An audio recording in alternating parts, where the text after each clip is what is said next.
What did you do? What did you say? Or did you walk or did you run away? Where are you now? Where have you been? Did you go alone or did you bring a friend? I need to know this, 'cause I noticed you're smiling out in the sun, having fun and feeling free. And I can tell you know how hard this life can be, but you keep on smiling for me.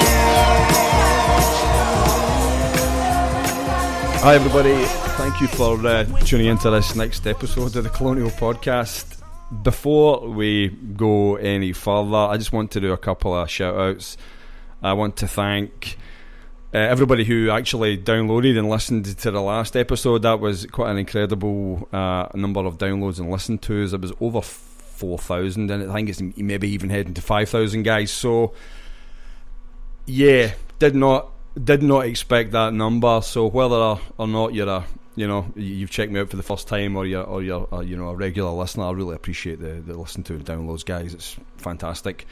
Really appreciate the support. So yep. And also, can I just say thanks to the NZCSC who put on a good quiz night on Friday. I was down at the New Zealand CSC at the Irish Society in Auckland and had a great night with Mick and some of the other guys. Very difficult quiz was put on, can I just say. Some of the questions that the NZCSC were putting out for their quiz were just...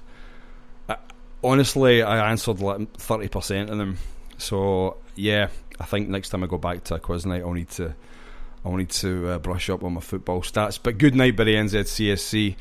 And we'll do a bit more details on them later, and I've got some more episodes coming up to feature the NZCSC. So big shout out to those guys. Really, really tremendous night.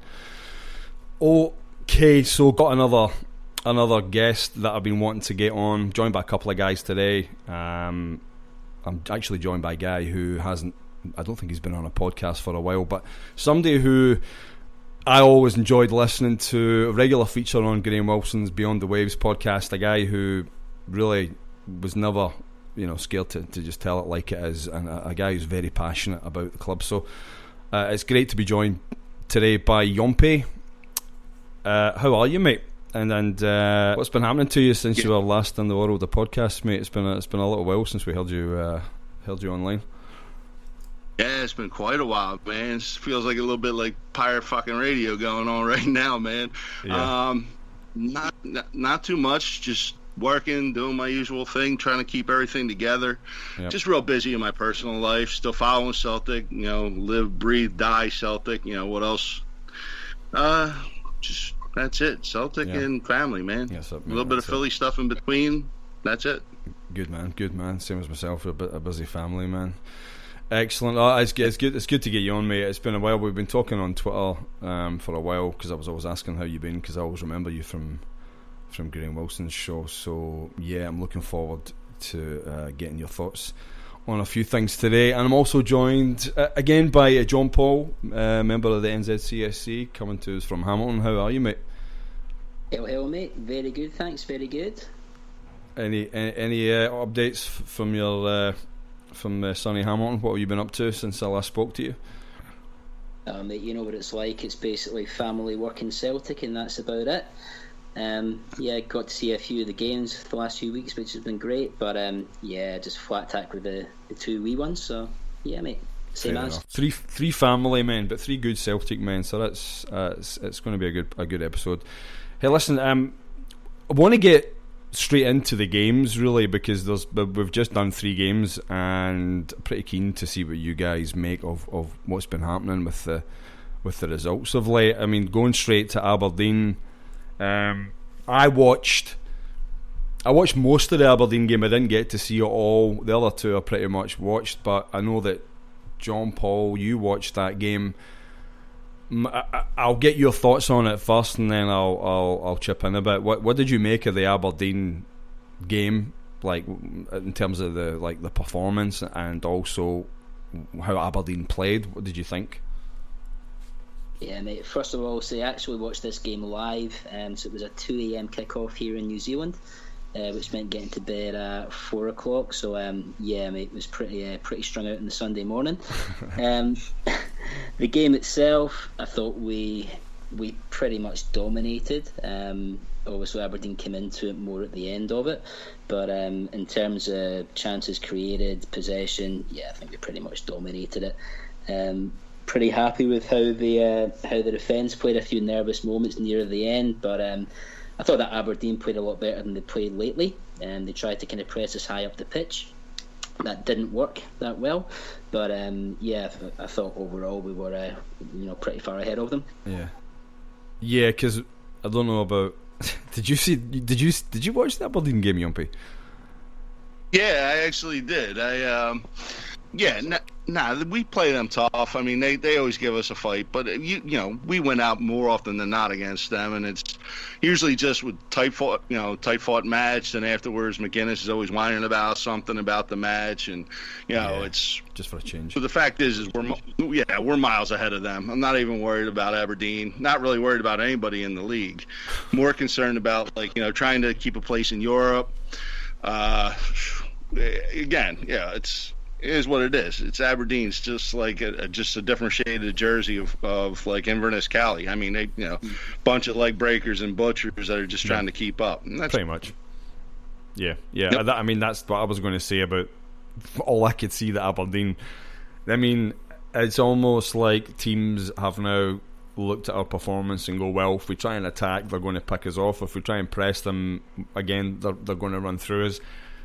So let's just go out and try and play a bit of rugby, because the refs, and let's face it, the last three, I don't know what it is about us and refs. I mean, I know, look, talk to Mr. Paul Larkin about referees, and that's it's going to be featuring heavily on Mr. Larkin's upcoming tour and his upcoming film, which I can't wait to see. But these referees that we've got going on at the moment are just, I don't know what they're doing. It's like that whole Aberdeen game. It's unbelievable. It's just like you've just got carte blanche to just boot us up and down the park. Yeah, they're gonna get the benefit of the doubt from most of the rest of Scotland. That's just the way.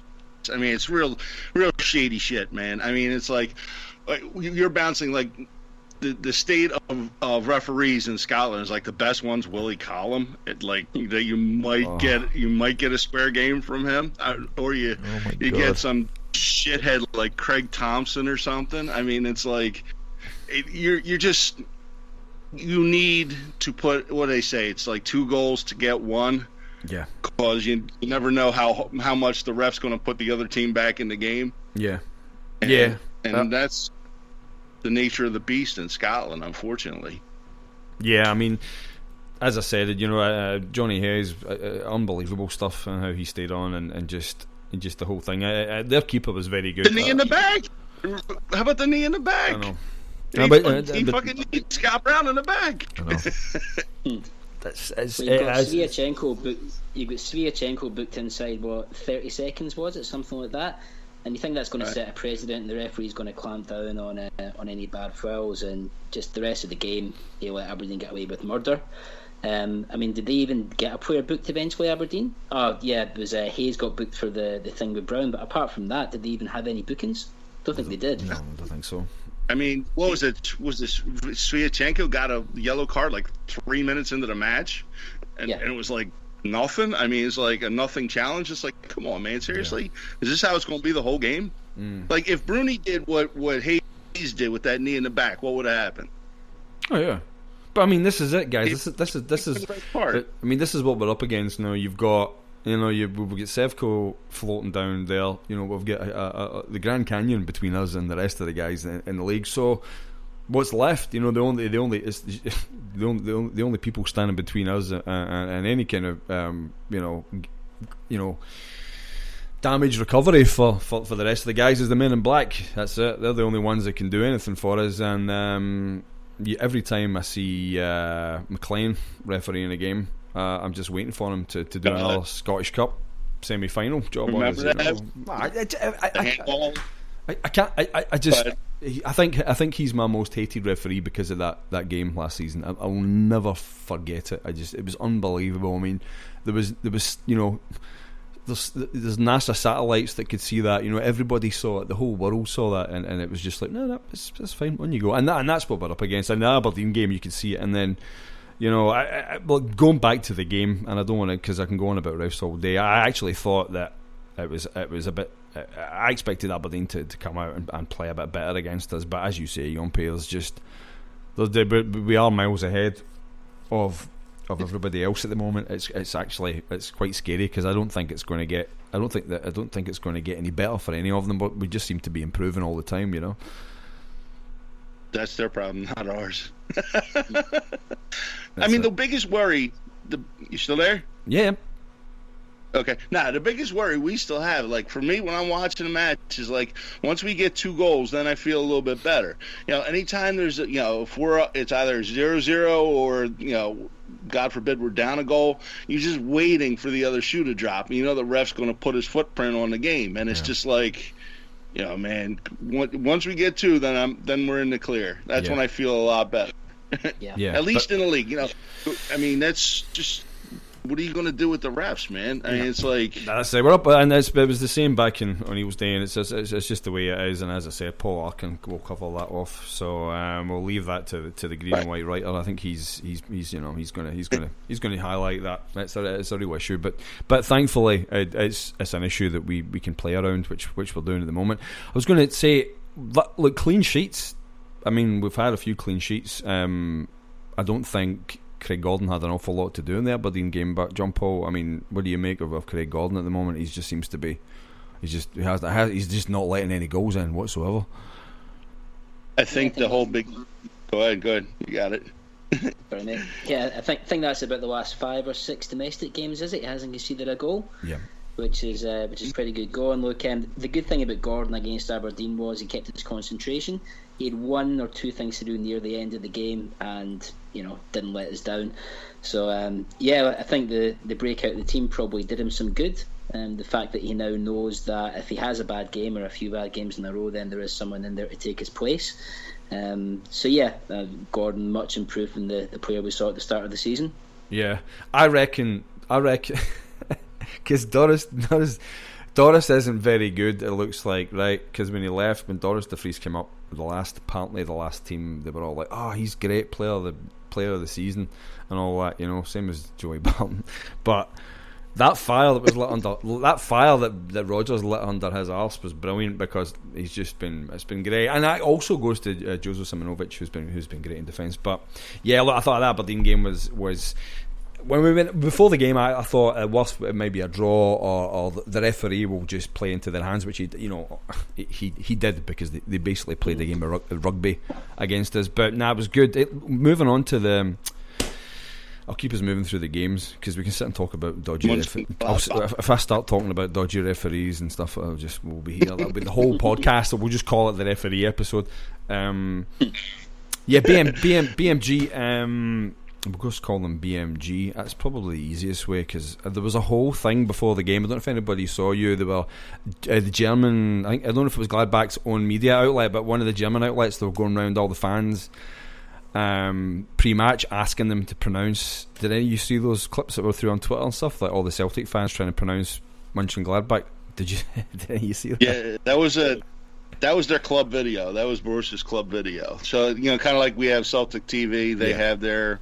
Whatever their club network was, it was a little cringy because you watched the video and the guys were kind of playing it up a little bit. The whole they were, but I think what came through on that for me was, we've all seen Celtic travel away. We know how good we are, right? We know how good our fans are. We don't go away with a chip on our shoulders. We go away to have a party. We go away to make friends, and it's such a contrast to the away games at Ajax and these other teams that we've played. Just so good to see the fans getting on. I was really glad after that that there seems to be a little bit of a link, or a little bit of a bond was formed that night. And I really enjoyed seeing the fans together. I don't know if you guys saw all that, but it was really good to see.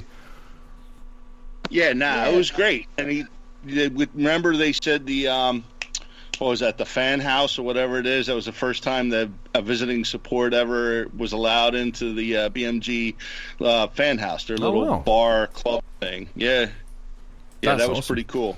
I didn't see that, man. What did you make of it, John Paul? So you saw all that? Yeah, I saw some of it. Look, I reckon it's good. The one thing I don't want to see is Celtic just having half and half scars and friendships and alliances with every set of fans out there that gives us the time of day. I think it's great to go over there, have a drink with them and stuff, but yeah, it gets a bit cringy sometimes when we try to be everyone's pal when we go abroad. Certainly better than the situation with clubs like Ajax in Hamburg where we're walking into fucking death trap. But yeah, I think the way it played out was pretty good. But yeah, hopefully it doesn't become a thing that kind of goes forward and Celtic fans kind of sook up to them and they sook up to us. I've not really got that much time for it. Well, JP doesn't want any small talk, just get to the football, no nonsense. Well, fair enough. I personally, I like to see that because I do believe that if it gets out there through the media, it's a good advert for us and it gives us a better rep when you see fans getting together. I do know what you mean though. If it's constantly happening with every team, then it's just like, okay. But I think if I had to choose between one way or the other, I would rather that happen than secret police dressed up as fans laying into people and then boys getting put in jail and stuff like that. So it was good. But getting into the game, before the games, but the build up to the game, right, I was like the same as everybody else. I was like, right, we're probably just going to get pumped again, whatever, 3-0. I was like 3-0, whatever. But actually, I wanted to see the game, but it wasn't like I wasn't excited about it. I was like, oh man, these guys are pretty good. We're missing players. They've got the full strength back. They've got quite a noisy stadium. We're probably going to get beat. But just before the kickoff, I had a change of heart, and I know I'm not saying this to just try and be a smart ass, but I did. I thought, you know what? What if we pull an upset here? Because we were like, there were no expectations on us whatsoever. Like literally, it was just a case of, well, no one expects anything from us, and and as the game went on, you could see that it was just like, well, wait a minute, we could maybe do something here, and they certainly didn't play as well as they did when they were, at Celtic Park. So a really interesting game, and at half time at 1-0, I was like, this is, there's still something. And then you saw the second half, and I don't know what Rodgers is doing at half time, but he seems to, like, when you would see Dyler's teams come out in the second half, there was no change, or they would play worse. But Brendan, I don't know what he does at half time, but he's doing something, because when Celtic come out at half time, they come back out with renewed determination, and I ended up really enjoying the game, probably as most as same as the rest of us. But I don't know what you guys thought. I'll go to Yahmpy first. What did you make of the BMG game? I thought we could definitely have taken full points from the match.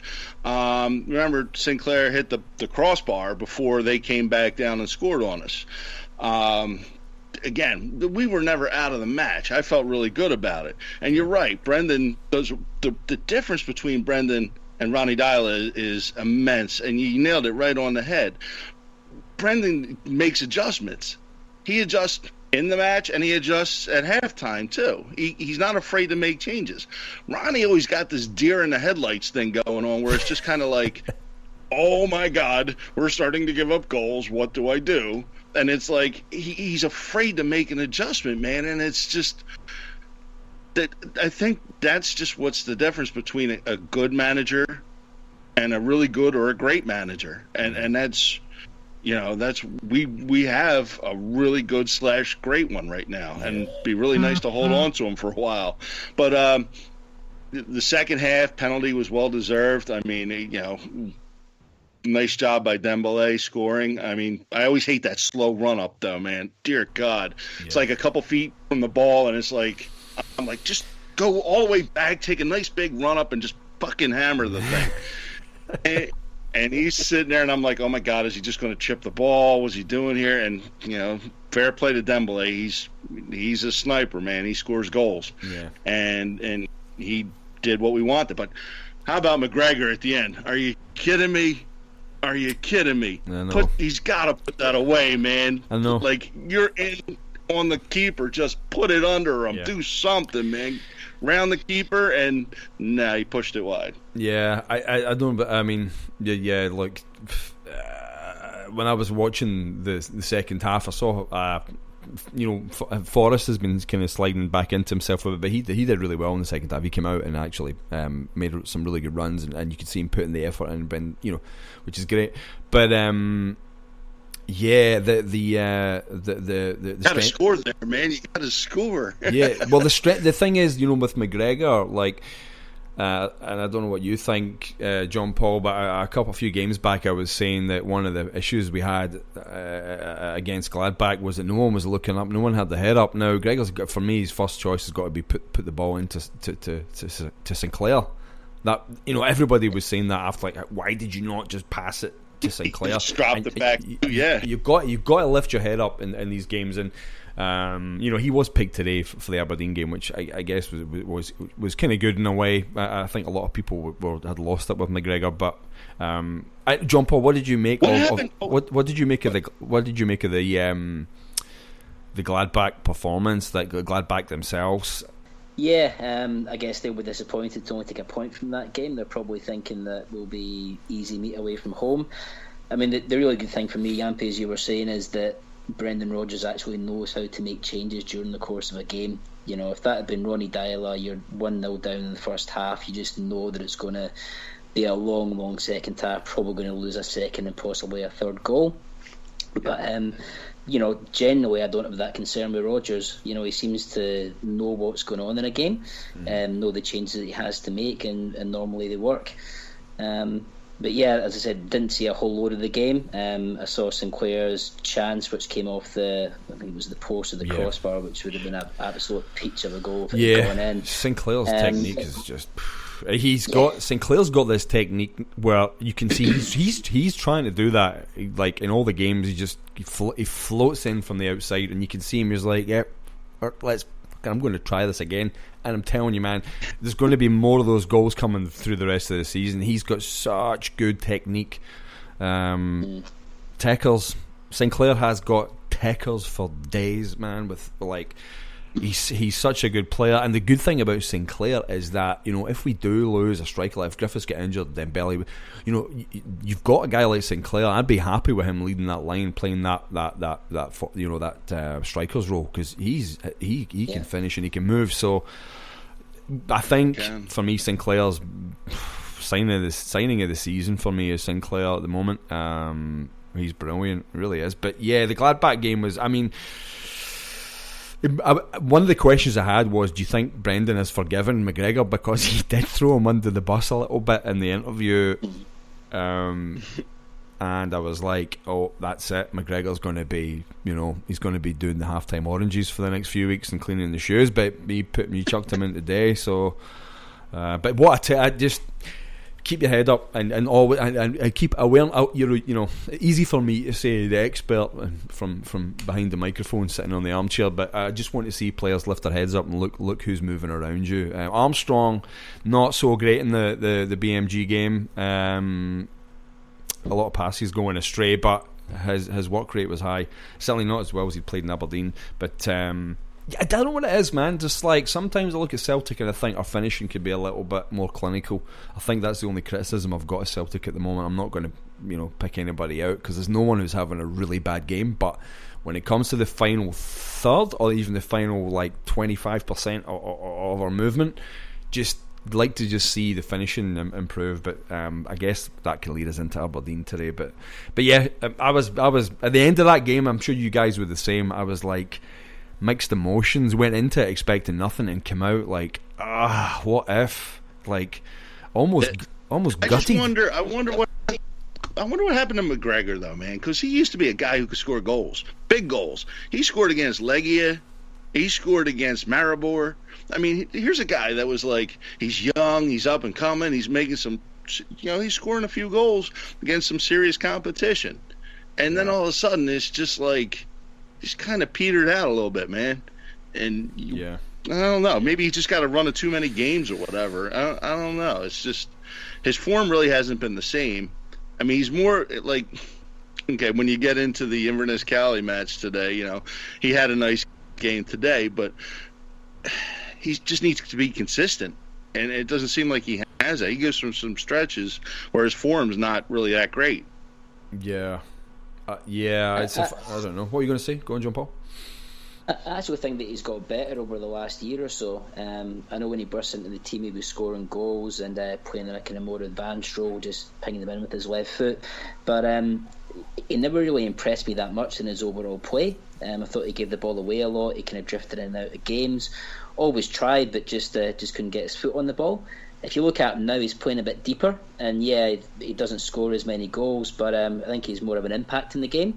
I think his passing's improved a whole lot. I think he can tackle now as well. But the one thing that's stopping him being a regular, well, not the one thing, but the main thing that's stopping him being a regular is just his decision making. When you're in the last minute of a game in the Champions League against 10 men, a game that you need to win, you don't do that with a chance. You at least test the goalkeeper, you at least get it close to the goal or fucking square the thing. So he does just, I mean, it might come with more experience at that level, but he does tend to kind of lose the head in pressure situations like that. But overall I think he's a good backup certainly for the Premiership. But as far as Europe's concerned, then you'd be worried if he's still kind of first or second pick next season. You'd have him over Bitton anyway, man, wouldn't you? You'd have anyone over Bitton over. Yeah. I got a couple of cats here. I'd start over Bitton. yeah, man. I'd put them on fucking free transfer. Yahmpy's cat. He just seems like Bitton seems like he's. Oh my god! If he isn't the most frustrating player, like. Where's his motivation at, man? Like, you're playing for all my money, the best club in the world. Get the fuck out there and get stuck into somebody, man. This dude, he looks like he's just taking a 5 o'clock in the morning shit. It's like, I'm just doing my thing, man. Yeah, look, he's not getting the start these days anyway. So I think he's been Armstrong's a much more energetic player, and I think that's what Rodgers is looking for. He's just too slow, really. He's maybe suited to a different league. I think maybe Italian football would suit him. I think I remember the 90 minute Cynics mentioning that. So I'll give that to them. But yeah, he's just slow, and I think that I'd rather have someone lively in there. Going back to what you said about McGregor, John Paul. Yeah, he has decision making. I mean, he's how old is he now? What, he's 24? Is he 24, 25? Sounds about right. Yeah, 24 maybe. So he's getting to that age where his. I mean, I think as a footballer you're probably always learning, but yeah, you'd like to see him. Just thing is, he's not a regular feature in the midfield, so it's difficult to heavily criticise them. But yeah, it was a pretty sore miss. But like I guess to round up the Gladbach game, I think I'm pretty happy we came away taking points off them. The door to Europe it's not closed on us yet. Really, it's still there's a little it's open just, but and we'll talk about this at the end. But we've got some tough European games coming up. Who knows? We don't know what's going to happen. But it was good. It was good. I enjoyed the build up. I enjoyed the game itself. Thought it was a good game, and at least we showed that we're not there to be rolled over. And I'm sure the Gladbach supporters probably thought that we'd played pretty well, and so I was pretty happy with it. I'm gutted not to win it, but moving swiftly on to Aberdeen Catley Thistle, not Aberdeen. Yeah, they played like the same. They're two peas in a pod, man. So it's like another patch. That's why I'm getting mixed up. We just played one rugby team to the next rugby team with another referee who's like, yeah, go ahead, just go for high kicks, whatever you want, man. Just break an ankle, you'll be fine. So McGregor was on. And Armstrong as well. What did you guys make of the game? I know, John Paul, you watched the game before me, so yep. You want to go for it? Yeah, I was talking to Yahmpy before we came on air there, and just talking about how Cali Thistle, they always seem to just have these 6 foot plus players built at brick shit houses, and they just don't give you any space. They're plodding, but they're bloody horrible to play against.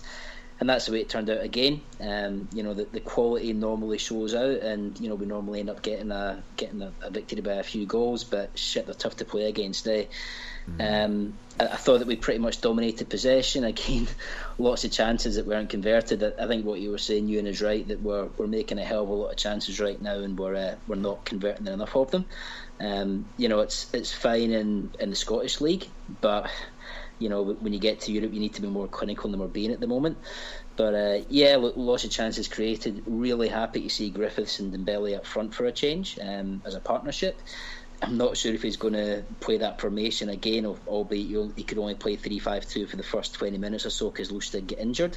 But I thought I'm not sure if he'll go for that formation again, to be honest. But it was good to see the two of them up front together. Yeah, it was. I thought Griffiths had a good game, but just as always happens with Griffiths, when he's not got a goal in a few games, he's just so eager to impress that he's shooting from everywhere, which again isn't necessarily a bad thing in a game like this. You need maybe a shot from outside the box to test the keeper and create something else. But thought it was a good game from Griff. I don't know if you watched Celtic TV or not, or if you picked up, but Stuart Armstrong get man of the match.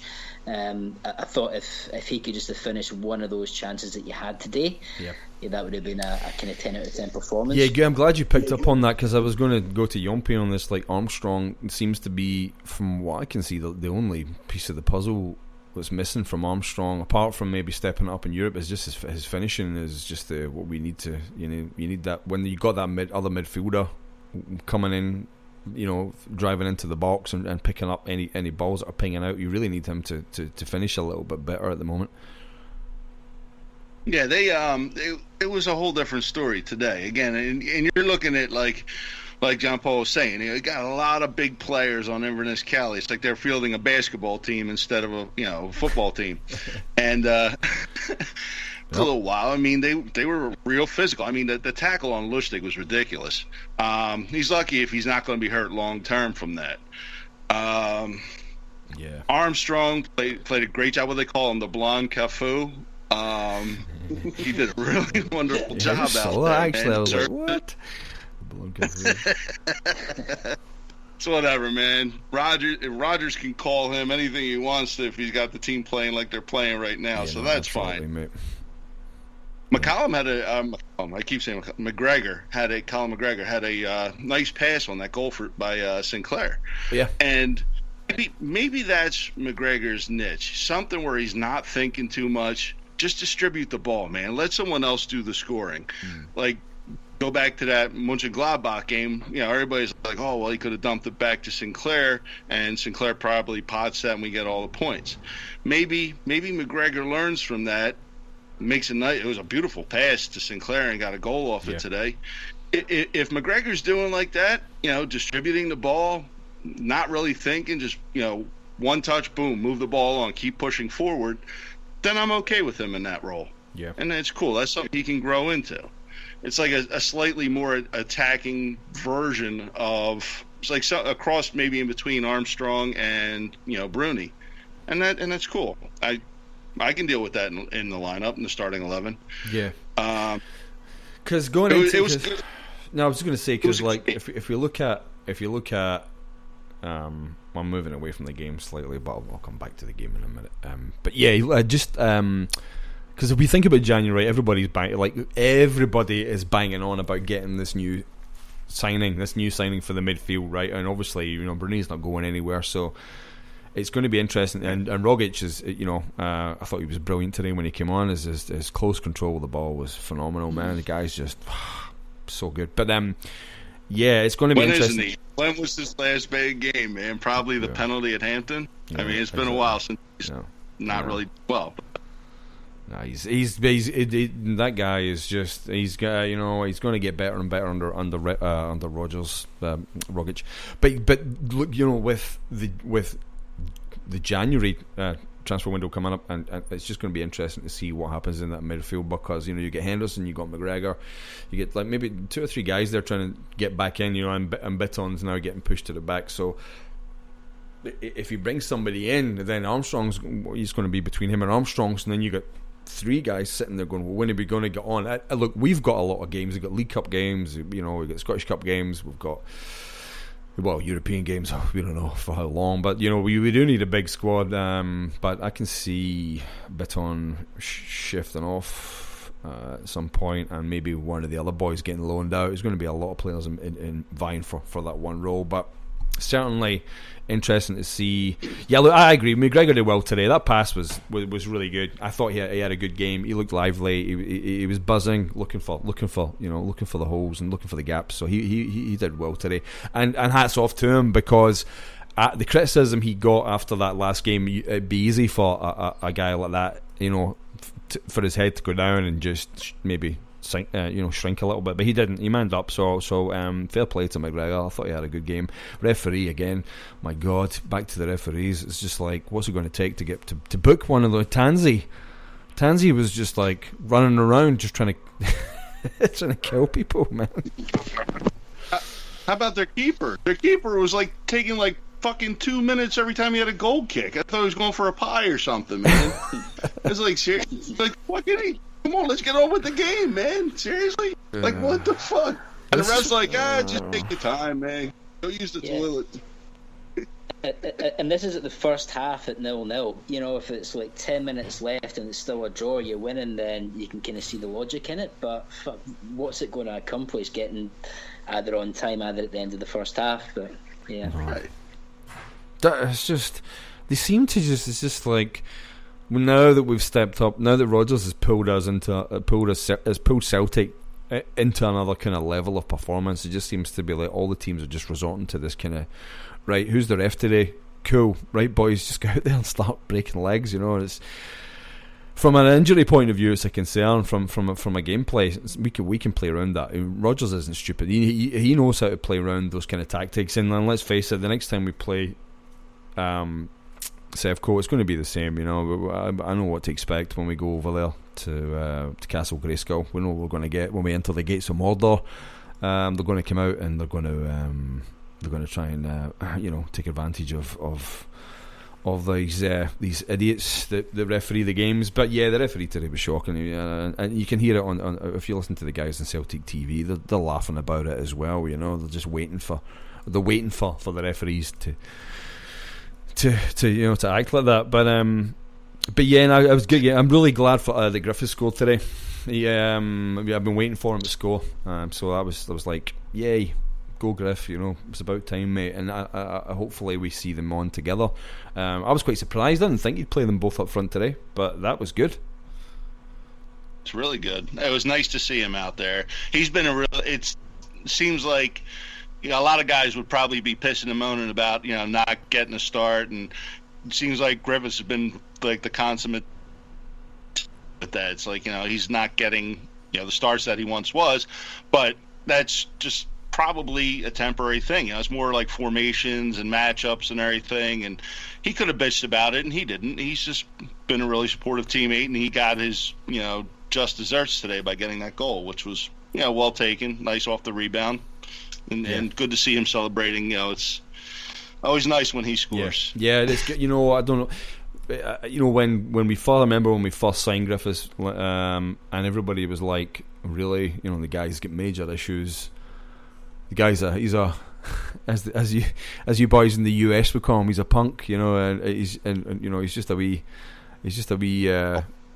boy. He's just and straight away, he's singing songs at the Hibs games and getting himself into trouble, and everybody's like, oh, come on, man, this is not what we want at the club. But I mean, the change, this is a guy who's literally had to sit and watch someone come in take the light off him, banging in goals, and he's, as you say, Yahmpy, the guy is showing grit and determination, and the fact that he loves the club, he wants to stay, he wants to score, and I really want him to go on because he's a great player, he really is. Dembele is an amazing player, but Lee Griffiths is a great player, and really good today from him.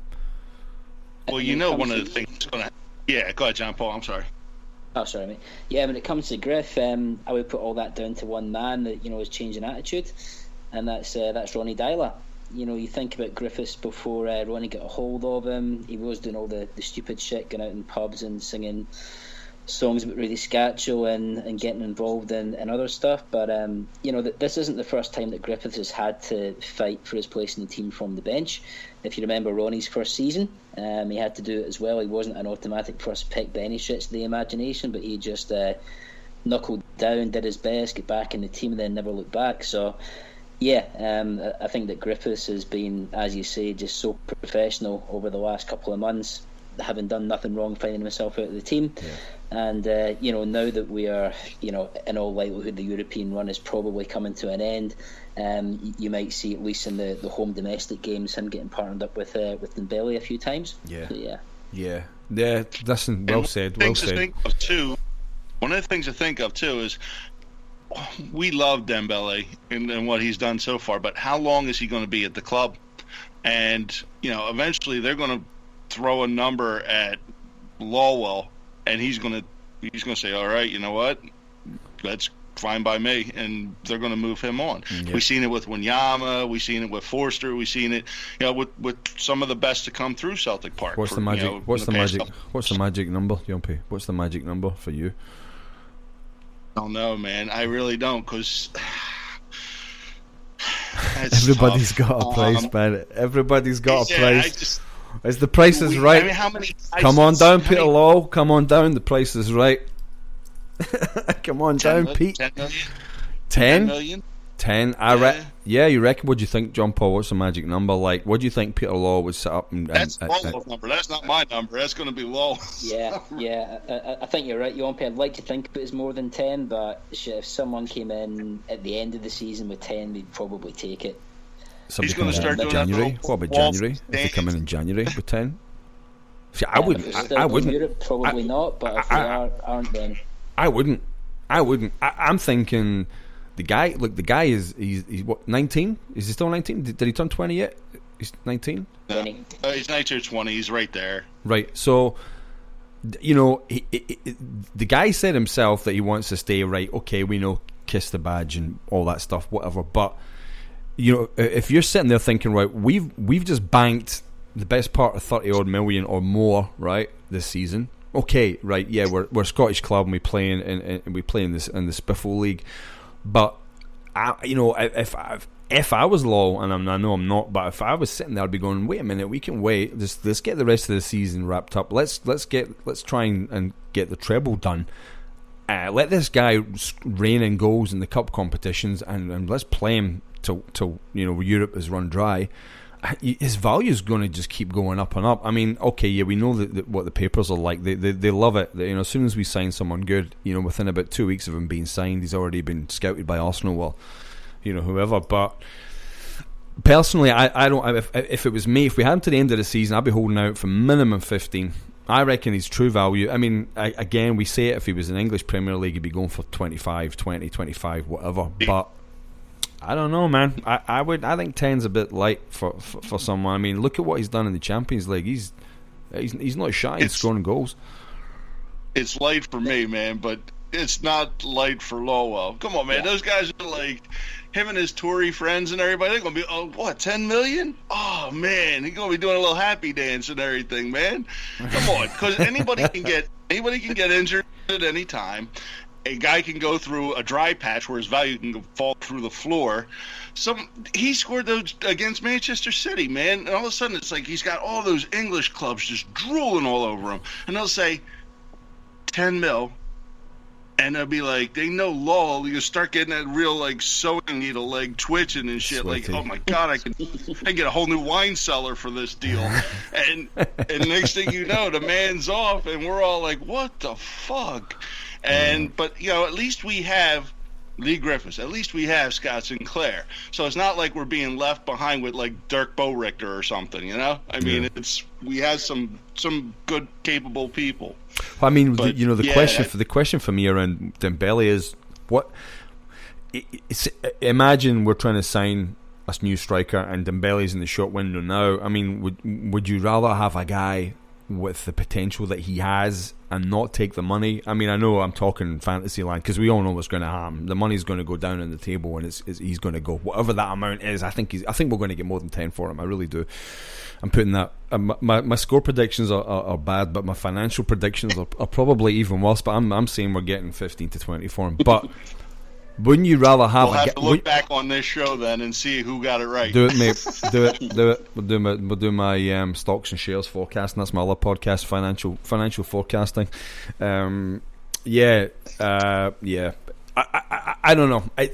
He's one of these players that you look at and think, if this guy goes on to become what we think he can become, imagine we'd sold Henrik Larsson within the first season or two. Now, different era, different financial market, a completely different set of circumstances in terms of money and the EPL. Now we've got these English teams that you get stoked with money falling out of their, it's just like there's money on the floor, like they're just dropping. Just cash everywhere, It's just like there's cash. There's probably stuff, and they probably run out of space to store the bloody stuff down there. So it's like 10 million, just take another 2, whatever. But for me, it's so difficult for us to sign guys of that quality, and you just think, what if we could keep him, and what if he turns into an absolute beast? What if he goes on full on, legendary status? I mean, how amazing would it be to have another super striker at Celtic? Yeah, just. Yeah.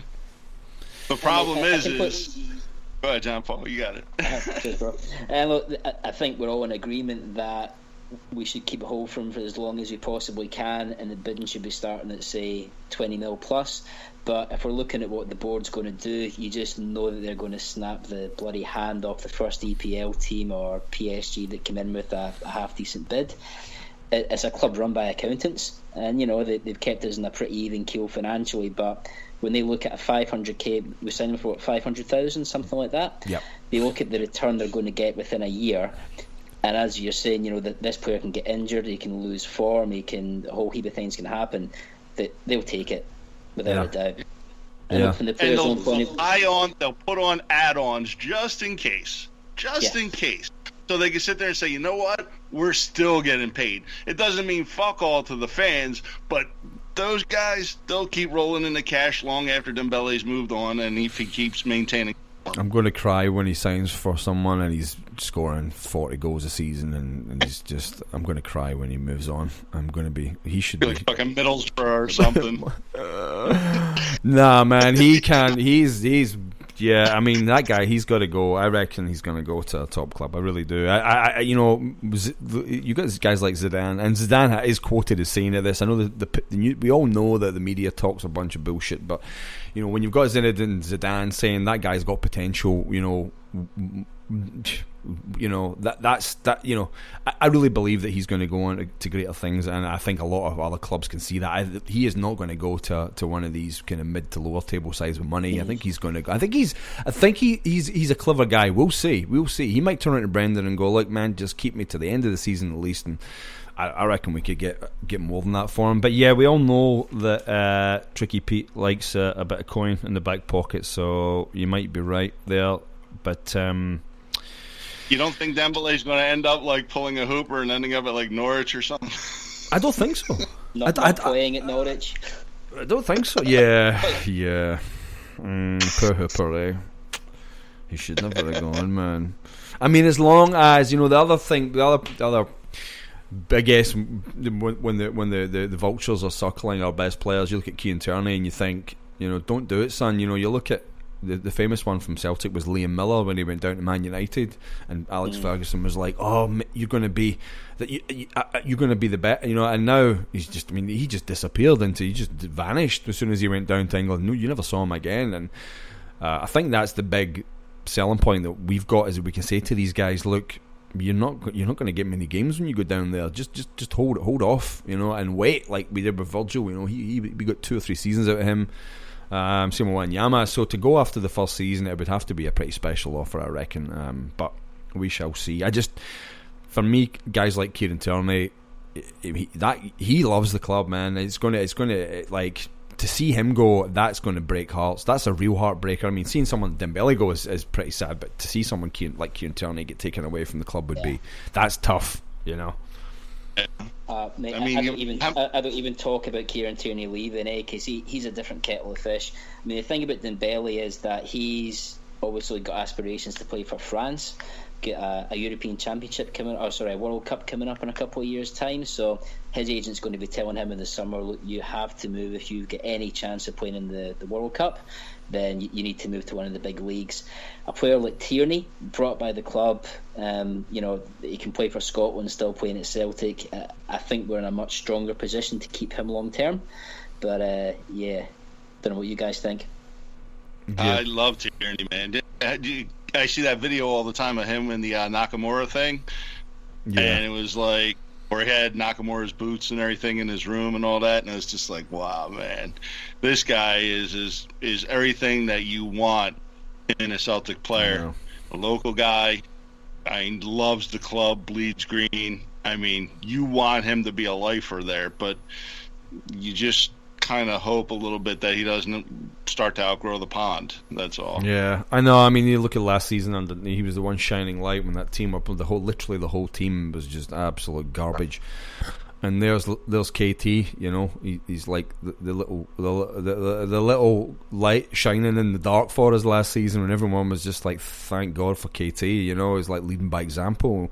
And I think it was 2 podcasts ago when Chris from Smell the Glove was on, and he said, what's going to happen if Tiernan gets injured? And we were like, he's not going to get injured. And then like a week later he's injured. I was like, oh no. But going on to Izzy's been, I mean, again, I'm going to say it, man, Rodgers just seems to be able to take guys and like, Izzy has played well. He hasn't been amazing, but he's come in and done a really good job. He really has. Well, the guys want to play for Rodgers, man. I mean, he's a great manager. And it's like, again, we remember the whole thing. Remember with Chris Commons and with Ronnie and the whole blow up they had and everything. Yeah. There's a difference. When a guy has credibility, man, and he has the locker room, the guys are willing to run through walls for him, and that's kind of what Rodgers has. Dyla didn't have that. He didn't have the kind of cred that Rodgers has, man.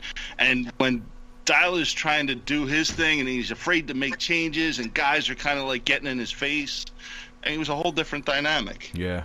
I want my chips back. Where's my tomato sauce? Where's my pies? Listen, boys, I need to make a move just now. But hey, that's where you got to go, mate. Yeah. Cool. Good talking to you both. Yeah, listen, thanks so much for coming in, mate. I know you made a bit of time to jump on, and we'll do it again soon. Take care down in sunny Hamilton, mate. And we'll speak to you again. Hopefully, see you up in Auckland sometime soon, mate. Yeah, sounds good. Cheers, lads. Have a good one, man. All right, hail, mate. Hail. Take it easy, bro. Yeah, so it's just one of these ones where you're sitting thinking, we've got the team at the moment we've got a really nice little squad there, and that come January and as the season goes forward, Brendan's going to start chopping off who he doesn't want. It's only going to get, when you look at the club just now, the whole feeling around the club is one of positivity.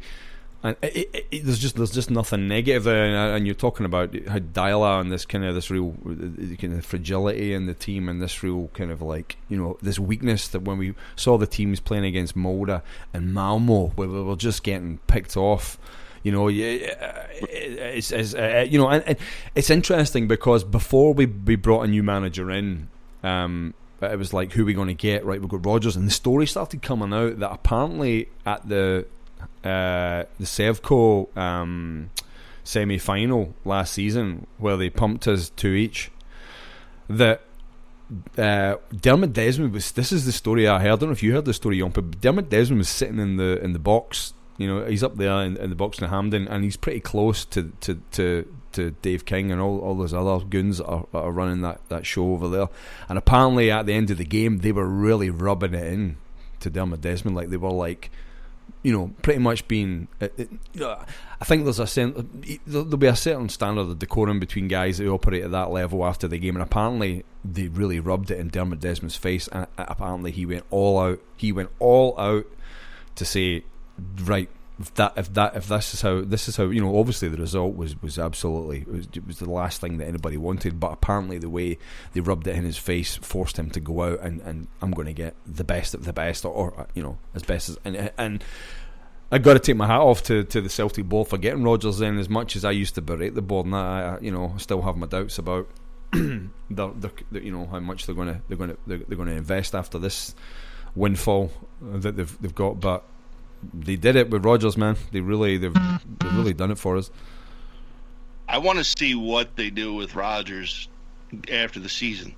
I mean, because if they let him walk, then it's nice that we have something in place and everything. But he's a guy, people are saying, "Oh, not sure yet."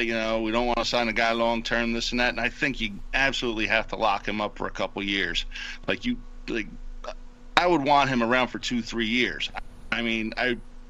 This is the most excited people have been about the club in a while, man, and with good reason.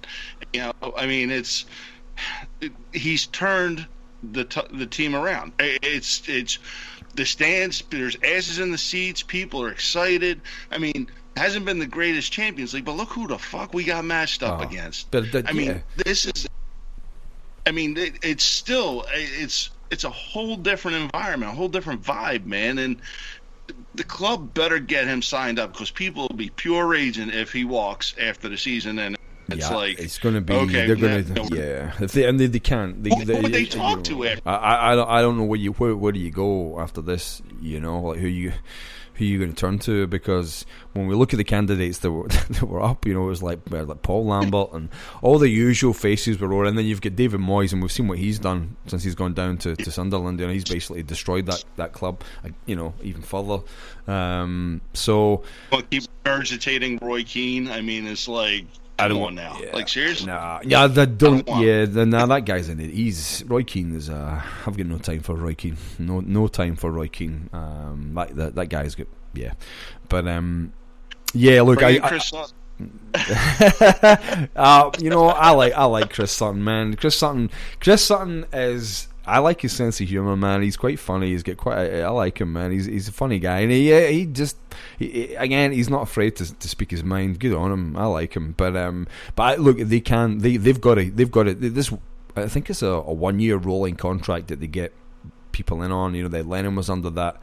Dyler was the same. They've got to maybe change it. If they can get him tied down, it's going to go. That's going to go a long way with our support to just get someone like him, on a long term, because it's only going to get better under him, man. Getting into the group stages first season, with Hammer Rangers, it's just like everybody's getting, we're just pumping teams left, right, and centre, and everybody's hyped about it. It's just, I don't know, man. This again, it's like I said. These are the good times. Like since we beat Barcelona under Lennon, I can't remember a buzz that's just it's so good. 5-1 against the Mob at home. How fucking great was that, man? That whole day was just fantastic. 3-3 with Man City. That was. It was a hell of a contest. It's like you're not lacking for excitement with this side, man. And he's brought in players that he's identified talent, guys that'll be here, and play for the badge, like we say. Just they're really kicking some ass. Yeah, and this is you're right, good times. Yeah, it's a combination of things. With him, he's getting this. We all know he's getting. Let's see what he does with other players. I think I tweeted into the boys at 90 Minutes Cynic a while ago. I said, "You think he's done it with Brown? He's doing it with Forrest. Can he do it with Armstrong?" And they were like, "Nah, I don't think so, mate." So If you boys are listening, then you can just, I got that one right, so there you go. But mark one down. Yeah, I'm wondering what's going to happen with Gary Mackay-Steven. Like, he's another guy who we know he's got pace. We know that if he can score and he can shift past players. So there again, what else is he going to do? It's like, what else is Brendan going to do? Everyone's like, it keeps everybody, there's this level of anticipation from the fans. It's like, what formation is he going to play? Who's he going to play? Who's the next player that's going to start playing well? Is McGregor going to start playing really well now that he's just brought him back in for Aberdeen?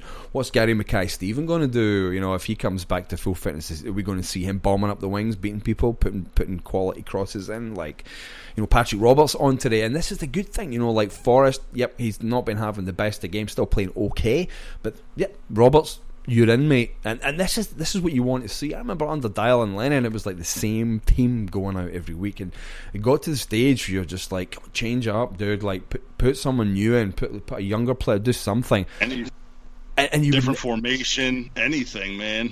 Jesus. Yeah, and I love Lennon, man. For me, Lennon's, I love what Lennon did for our club, man. The guy just, he literally bled for Celtic. But Rodgers he's got the brain, he's got the footballing brain, man. And it's great to see. And I just like, we're on a run of clean sheets. We're still in Europe technically. We've banked a whole stack of money in the bank, and we don't know what's going to happen with that. Was it like 28 million from the Champions League? Yeah, there's different reports. Nice. So I saw reports saying that it could be even more by the time they're finished with it. But yeah, I just hope they invest it properly. Even if they say, okay, look, Roger says, I only need a couple of guys or one guy. Just go and buy somebody in January, real quality in midfield, just a real quality midfielder, and I don't know where else you go. I mean, it doesn't look like we're too strong out. I mean, Paddy Roberts is going to go, presumably, unless by some miracle. It's the guy that I'd like to keep. That I think he's got amazing potential, but I don't know. I mean, what do you think's going to happen? Do you think they're going to be signing 1, 2? What are your hopes for the transfers? I would love a certain non-poppy wearing guy to be wearing the hoops of green in January. I would love that. That would be, if that was the only guy that we brought in, then that would be transfer window made for me. I would be all over that. Yep. I think it would be a good fit. Some guys are meant to wear the hoops of green. Like, again, we talk about Kieran Tierney. It's a guy that should be a Celtic guy. I mean, and he is. I think we get someone like McLean in there, that would be a guy who should be wearing Celtic colors. And I don't think you need to do a lot. The league's going to be pretty much sewed up by then. We're going to pump them again at Ibrox on Hogmanay. Believe that. Oh, yeah. And that's going to be it for them, because they'll go into the January transfer window, and they're already being told, supposedly, that they're only going to be able to do loan deals, that they don't have any money. And any money that they do get is going to be gate from that match at Ibrox. So they're not really going to have much to play around with. A loan deal here or there, and they're going to be way in our rearview mirror. We'll have the league sewn up. We don't really need a lot.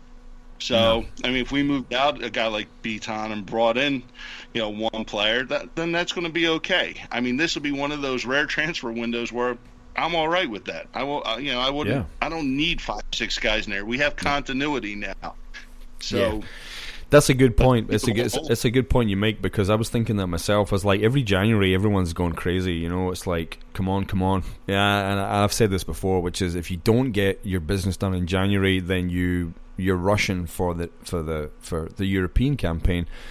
You put yourself in a difficult position, because you got to get guys in quick. You got to get them into the team. You don't have any time to blend them. Blah blah blah blah. The usual. So I want to see the business get done in January. I think you'll bring in a couple of players. I think you might get someone in for defence, and you might get a winger in. If Roberts is going, you might get someone for the wings. I don't think Dembele's going to go anywhere in January. I think Rodgers is not going to let him go. I think they'll have an agreement that he's playing at least to the end of the season. I think his value is going to go up. So Yeah. It's good. It's good. It's really good to be going into a transfer window, and everyone's like, "Yes, this is pretty sweet." I mean, we're playing for Europe. You know, we're building for Europe. That's what we're doing. You're right. When it comes to the next Sevco game, we're going to put them to sleep for a while. You know, they're going to be quiet after that. I think they're already quiet now. There's no media coming out from them. That's gone all quiet. Beginning of the season, it was all this, you know, all the usual bullshit from James Traynor and the rest of the clowns at the Sevco media department. But they've all been put back in their box now. Do your talking on the park. And of course, it was McLean, by the way. Is it McLean? There you go. Yeah, it is. It's James there you go. McLean. There you go. Right. I was calling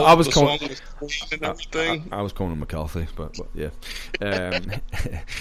But yeah. In the morning for you guys and too late in the evening for me. It got me as I'm the New Zealand scout, so so I know my players, mate. I've got them down pat. I know all the names of all the players. I play FIFA 16, so I know what I'm doing.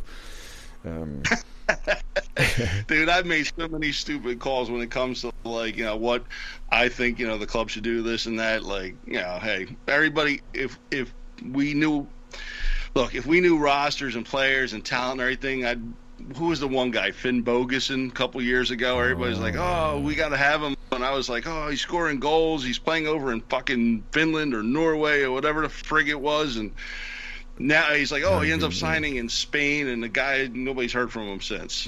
Yep. Alfred Finn Bogason. Yep.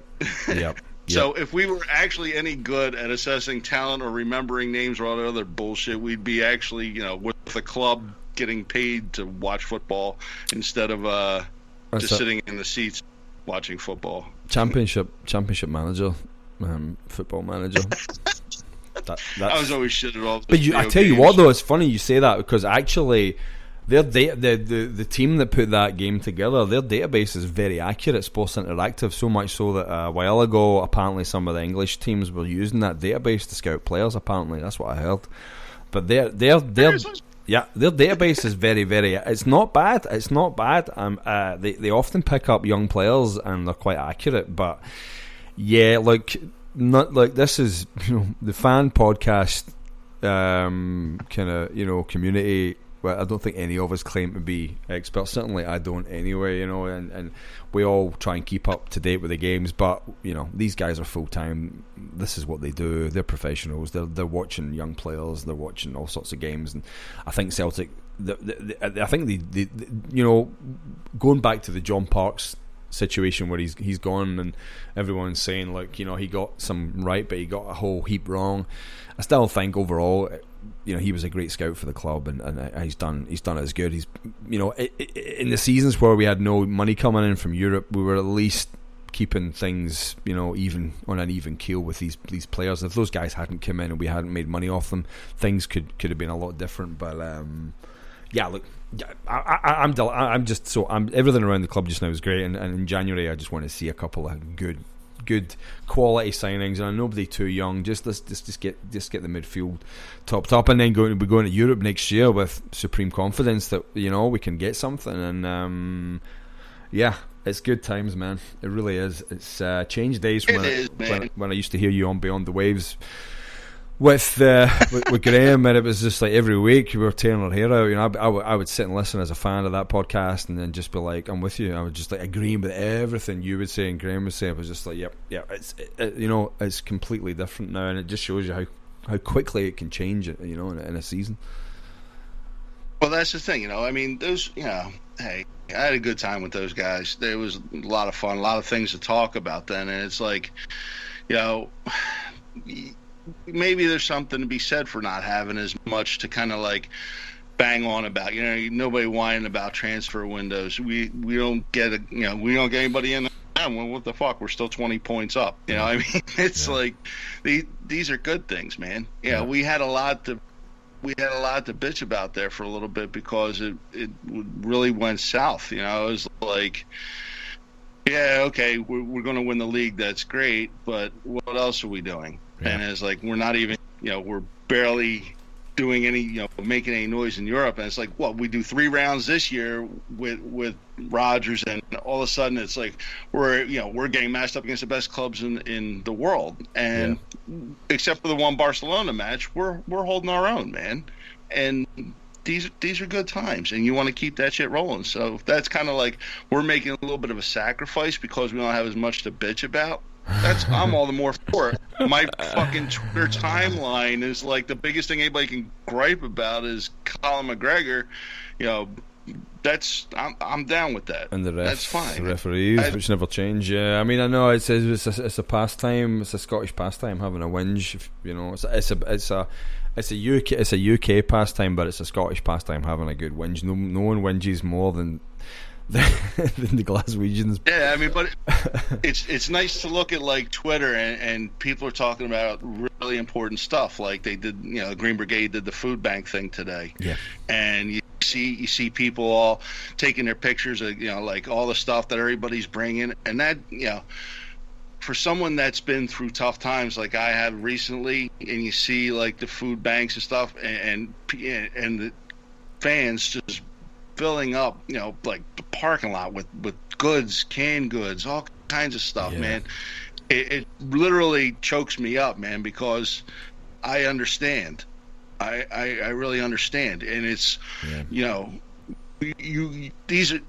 we have the best fans, man. If you can't understand why someone is like on the other side of the world, like we are so passionate about Celtic, and you see all the good things that the fans do, and the way they just live and breathe and die with the club, man. I mean, then you really just don't have much of a heart, and you'll never get it. I mean, it's something to behold. I was.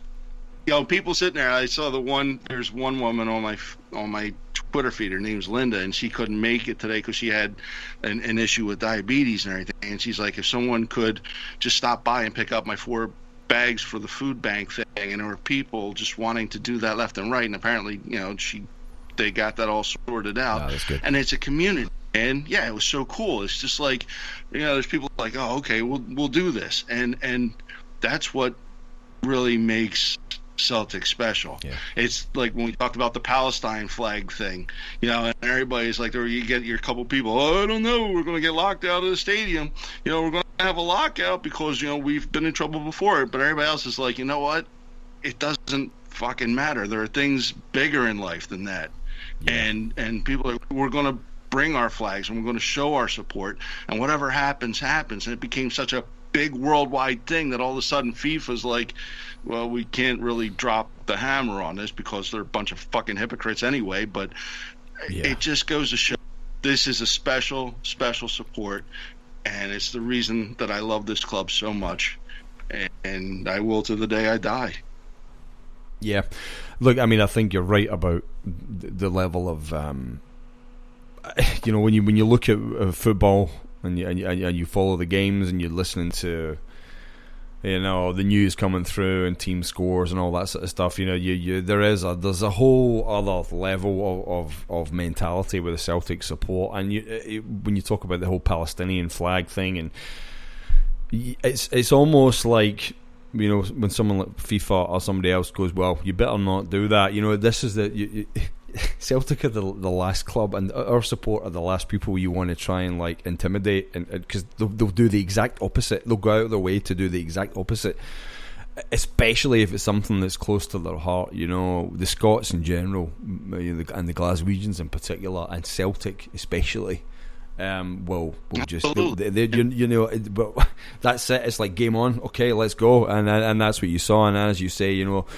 when you look at the food banks and you look at everything that's going on around Celtic, and that is the core of the club, and that is the amazing. That's the coolest thing for me, seeing stuff like that happen on social media, and just showing other teams and support. This is how you should act. And like I said, even before the Gladbach game, you get guys drinking beer, singing each other songs, and yeah, okay, it might come across as a little bit cheesy or whatever, but look, that's good vibes. It's like trying to sound like a hippie, but that's it. It's good vibes. That's what you want. You want good, positive atmosphere around the club, and it's like leave all the bitterness and the nastiness and all that rubbish to Sevco and all the baggage that they have, because I said that on one of my podcasts. We're on another level from them.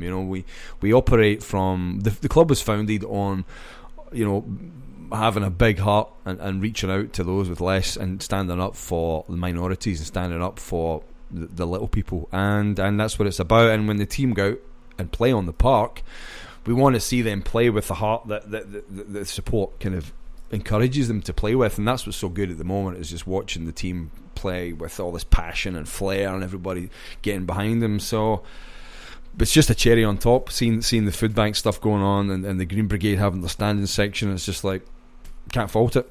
I was coming on the podcast today and I was like, Yahmpy, he's not going to have anything to bitch about, man. What we're going to do, It's like it's like you say, man. It's like, what's he going to do, man? We're going to see another side to him, man. We're going to see happy Yahmpy, because I remember going back to the days when it was like heated driveways and no one spending any money, and it was just like, what's going on? And now, 9 days. So, like, we'll see what happens. We'll see what happens in January, mate. I'm sure Tricky Pete's going to have to get his wallet out. He can't put it all in the Scrooge McDuff vault and go swimming in it. He's got to spend some of it. Well, again, like I said, we have the match coming up with Sevco at the end of the year. Now, if we were to somehow miraculously have an unfortunate result, I'm sure people would be really raging about that. But I mean, those things, like, even if we lost to them, I mean, we have such a disparity between what we're doing and what they're doing. I don't know, man. The most they would get would be temporary. The most that they would get off us, they'd pump us 2 each like they did last season. That's all they'd get. It'd be a 1 each pumping, as they said. Just and man, they're a fucking fraud. That whole club, that whole operation, that their pristine fucking stadium that's rusting and fall apart. They are a fucking fraud. They have no war chest. They have no money. They have no talent, and their manager is garbage. They are a fucking fraud. They call him a fugazi. That's fraud. It. I was watching Donnie Brasco last night. Actually, funny you should talk about that fugazi. Donnie Brasco fucking reference there. Fugazi, yeah. Magic hat. That's it, man. It's all. I mean, I don't know. I'll go back to what I said when Dave King stood up and rubbed it in Dermot Desmond's face last season. Dermot Desmond is. He's got a few bucks, and I think if you rile him up far enough, he'll bring the money to the table, and he'll bring the suitcase, and he did. He got Rodgers in. So yeah, like it's good. It's good. It's all good, mate. I can't be any more positive about everything that's going on at the club at the moment. I just want us to try and do the best we can against Barcelona. Now I'm gonna move into prediction time, because I just had the nod from my executive producer that it's time to wrap up. Well, that's the missus, right? Yep. Well, that's how I got lost on the whole James McLean thing. My wife's giving me the fucking Maloich, man, the evil eye and everything, because it's 7 o'clock here, and she just got done work, and she's like, dinner, and I'm like, trying to fucking not get punched in the face here and remember friggin' McLean's name, dude. It's I know. There's going to be some. Remember the married thing we talked about? We're not the 19-year-old sitting there drinking a bottle of Buckfast and just able to stay up till 6 in the morning and shit. Listen, man. Whenever I'm going home to Glasgow, hopefully in the next couple of years, I'm going to go and get drunk with the ball boys. I'm getting drunk with the ball boys, and I'm going to be fucking young and free. But yeah, look, before we go. But Barcelona, I know we've got. I'll just go back to who our fixtures are. I think we're playing Kilmarnock before we play Barca. So let's just see what the fixtures are. So we're playing Kilmarnock first, and then we go on and play Barca. What do you reckon? If we really, I think the atmosphere is going to be incredible at the Barca game. In fact, I know it's going to be incredible. Do you think we can get something against them, or do you think it's going to be just too much at this stage? I think we can get a result. I think we can get a win. I really do. I think we're going to get a lot of shots on goal against us, but 4-3. I'm garbage at predictions, but I'll say 4-3 Celtic, and here's why. I watched some of that Barcelona match against Manchester City, and Barcelona they're an incredible club, but they can be had, on the road, and I think we can get points on them. I think we can get a win on them. I really believe that we have enough to get goals against them. I really do. I think we can get. I know everybody will say you're fucking crazy, Yahmpy. 4-3, you've kissed my ass. And I say, you know what? I'm doing it anyway. 4-3, because I'm feeling like Rodgers will play all the scrubs against Kilmarnock. All the guys who probably like your second tier type guys to rest up our starters, most of our starters for Barcelona. And I think it's a different atmosphere, man. It's a different fucking atmosphere at Celtic Park. It really is. We don't have a lot of we don't always play with a lot of confidence or a lot of passion, a lot of speed when we're away from Celtic Park in Europe. But teams do not like coming to Celtic Park. It's a fucking noisy, crazy atmosphere, man. You look at the Manchester City match, they look like they were shell shocked, man. The place was jumping. You look at the camera and you're watching the camera during the match, and after Dembele scored to make it 3-2, the camera wouldn't even stay still, man. It's like bouncing with the whole friggin' stadium. It's a scary, different atmosphere, and I think we can get a result against them. 4-3. Yeah. Okay. Celtic. Good. I like it, man. What do you feel? It's funny. Are you optimistic? Look, no doubts. I really believe we're going to get a result against them. I don't know what the score's going to be, and so from that side of things, I'm going to go 3-2. I'll just chop one down. Yeah, well, look, there's going to be goals in it. There absolutely is going to be. I don't think they're not going to get. It's not going to be. There's no way they're going to get they're not going to get what they got in the first game. It's not going to happen, man. So I reckon this time we're looking at. Yeah, okay. You know what? I didn't expect you to come out and say 4-3. You caught me off guard. I'm going to go 3-2 for a win as well. Am I going to ask you? Should I ask you for the scorers? Are you going to give me the scorers for Celtic? We won't. I never asked for the other scorers. I like this supreme confidence from Yahmpy. Go, give me the scorers, man. Well, I have good karma. You know why? Because I pulled up James McLean on Wikipedia, and you know why I have good karma? Because his birthday is April 22nd. I did not know that. You know why that's important? Karma-wise, because that's my daughter's birthday as well. So I'm feeling like I have a little bit of a podcast connection going on right now. So my goal scores are two from Dembele, 1 from Sinclair, and your winner from Rogic. Ugh, I can't even say his name. I'm like, sorry, nobody knows how to say his name. It's one of those. Let's see the Big Tam will get the goal. He'll get the winner. That's it. The Wizard of Oz. That's what he's called, the Wizard of Oz. I'll go 3-2 because I can't be a complete cop out and copy you. But I do like the 4-3 score, but I'll go 3-2 and I'll say Dembele, obviously, because Dembele's no disrespect to Kilmarnock, by the way. We can just completely stepped over that because there's no point in even talking. It's just the Brendan Rodgers freight train isn't stopping at any stations. We were going straight on to Europe. I think Dembele's going to score because that's what he does in Europe. Sinclair's due a European goal. I'm going to say a header from Sviatchenko because he keeps getting close. So I'm going to say a Sviatchenko header. I think if we if Brendan Rodgers can get that just siege mentality and the crowd goes nuts, and we get going. Barcelona have been there before. The only thing that goes against us is Barcelona have been there before and they know what to expect. And we have played a few games this season, but I really think that we're going to get something off them. So I like it. I like the positivity. Let's just stay on that one, right? That's it for me. I have been promptly hooked off left stage by the executive producer. We've run out of time. Listen, mate, it's been amazing having you on again, and it's been far too long since you were on a podcast. So I'm really pleased that you managed to get on, and it looks like your Skype connection was good. You didn't drop out once, so that's good. I've been nervously sitting here the whole time watching that thing, man. This is like total pirate radio, man. It was like, if this thing bounces back off the Wi-Fi again, I'm gonna fucking just throw this thing out the window. You're good, man.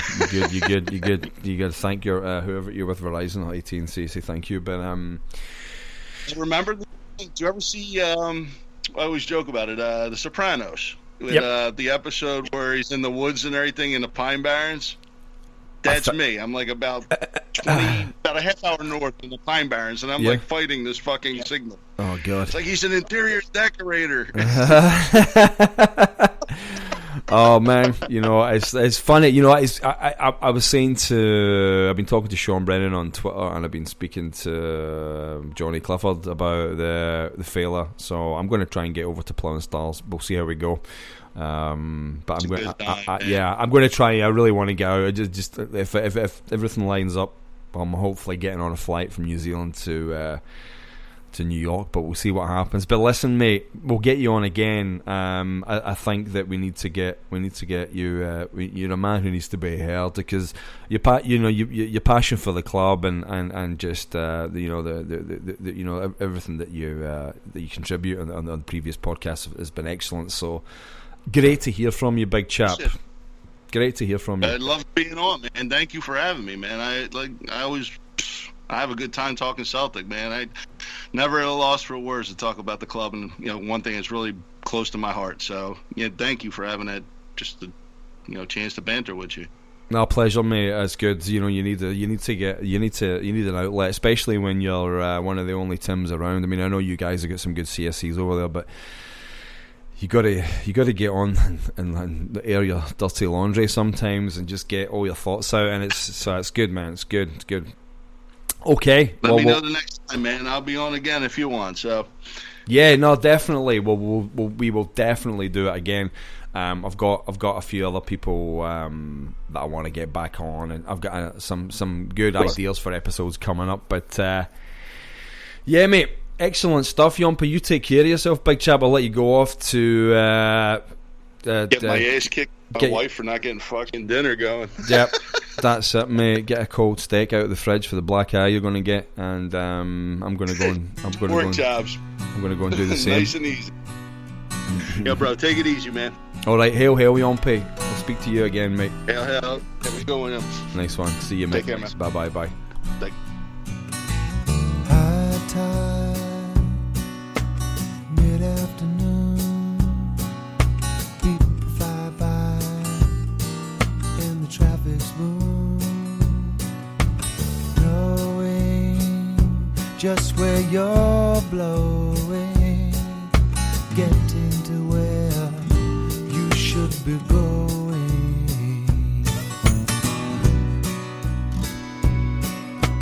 Don't let them get you down, making you feel guilty about.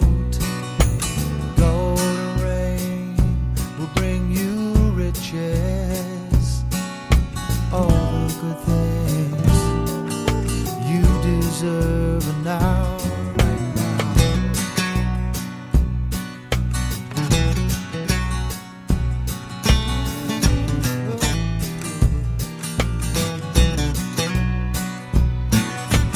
Climbing, forever trying, find your way out of the wild, wild wood. Now there's no justice, you've only yourself that you can trust in. And I say, high time, mid-afternoon, oh, people fly by, and the traffic's boom, knowing just where you're blowing, getting to where you should be going.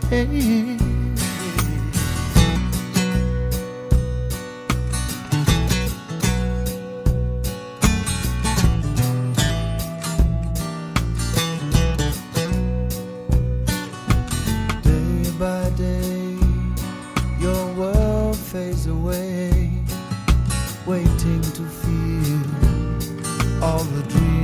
might say.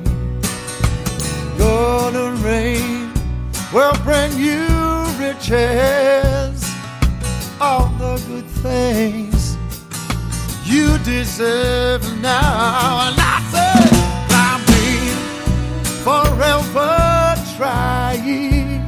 You're gonna find your way out of the wild, wild wood.